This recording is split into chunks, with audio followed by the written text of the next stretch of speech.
पुष्पपानजापाम् अनिमाहितिराद्रिता मयोगयी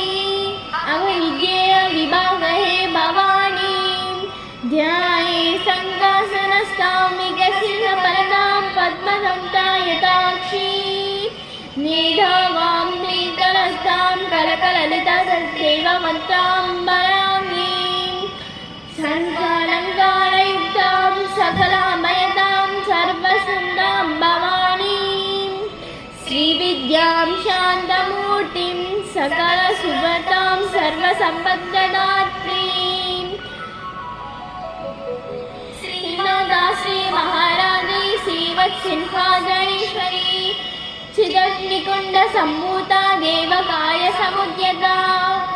उद्यद्भानुसहस्राना चतुर्भानुसमण्डिता प्रशना